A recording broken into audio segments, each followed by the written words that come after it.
क'क्राझार जिल्ला दुलाराय बर' हारिमु आफाद आरो दतमा दख'रा दुलाराय बर' हारिमु आफाद जथायै जोङो थांनाय 22 जुलाइनिफ्रायहाय दिनै 29 जुलाइसिम 7 साननि थाखाय जोङो मावबादा लानाय जादों।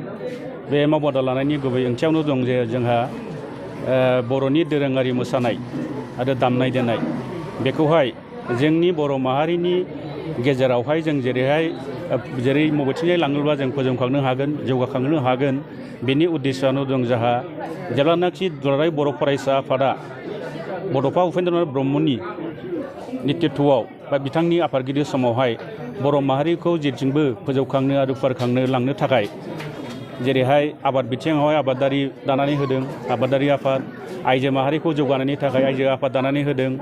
थिग बिदिनो जोंनि हारिमु बिथिंखौ जौगानायनि थाखाय बा खामानि मावनो थाखाय बिनि सायाव दुलाराय बर' हारिमु आफादखौ दानानै होदों। दिनैहाय फैयै फैयै बे जोंनि आफादा 33 बोसोराव आगान होबाय।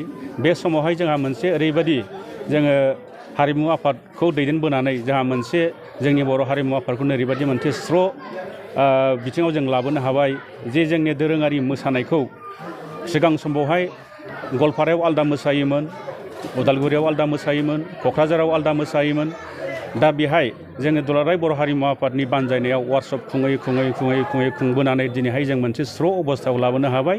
बे अबस्थायाव लाबोनानै दिनैहाय जोंनि बे बर'नि दोरोङारि मोसानाय दामनाय देनाया मोनसे इन्डियान क्लासिकेलनि फर्माव बे हाबनानै बेखौ जों मोनसे नट बा माबायावहाय सोनानै जों बेखौ मोनसे गथा महराव लाबोनो हाबाय। दा बेनो जे जोंनि उद्देस्यआ जाहैबाय फैबाय थानाय जोंनि इयुन जोलैनि फरायसा आरो फरायसुलिफोरखौहाय जोंनि बे बर'नि दोरोङारि मोसानायखौहाय जोंनि जा बर' हारिमुआ सोदांनानै लाबोनाय बा फोसाबनानै लाबोनायखौ जोंनि मोसानाया जाहाथे एखे फर्मावनो जायो, एखे लेभेलावनो जायो। जेरैहाय बेखौ जोङो मोसाहोनानै जोङो बुहुमनि गेजेरावहाय जोङो जेरैबायदि फोसावनो हाबाय, थिग बिदिनो इयुननि जोलैनि फरायसा आरो फरायसुलिफ्राबो बेखौहाय जेरै सोलोंनानै लानानै जोंनि हारिमुखौ जौगानायाव लाबोयो। लोगोसेहाय जोंनि उद्देश्यआनो बेनो जे जोंनि बर' गामिफोरावहाय खाम, सिफुं, सेरजानि रोंखांनाया गोम रिंखांनाय आरो गोमखांनायखौ जों लाबोफिननो नागिरदों। बिदि वार्कशप खुङै खुंनानैनो जोङो दिनै बर' गामियावहाय खाम, सिफुं, सेरजाफोरखौ जों गोमखांनानै लाबोनायनि गुबै उद्देश्यआनो जोंनि बे मावथांखि। आसाम सरकारनि हारिमु सरकारा नैबे गोलोम बोथोरनि बन्द'आवहाय माखासे जिल्लानि सिङावहाय माखासे साब डिभिजनखौ लानानै बिथांमोनहा फोसावनानै मावबादा खुंनाय लादों। दा बेहाय सरकारनि थरफनिफ्रायहाय सिदा माखासे फरायसालिफोरखौ सेलेकसन खालामनानै बिथांमोनहा फोसावनानै हाबाफारिखौ लादों। दा बेहाय जोंनि बर'नि दोरोङारि मोसानाय माखासे फोरोंगुरुफोरखौहाय बिथांमोनहा लेंहरनानै फोरोंहोदों। आरो जोंनि दुलाराय बर' हारिमु आफादा बेबायदि हाबाफारि लानायखौ जोङो सरकारनिसिम जों साबायखर बावगोन। आरो उननि बेलायावहाय जाहाथे बिनि सोलायै जोंनि बर'नि दोरोङारि मोसानायखौहाय जाहाथे सरकाराबो हारिमु आफादजों सावलायनानै बे माखासे हाबाफारिखौ लायो, बिनि थाखाय आं सरकारनिसिम खावलायहरबाय।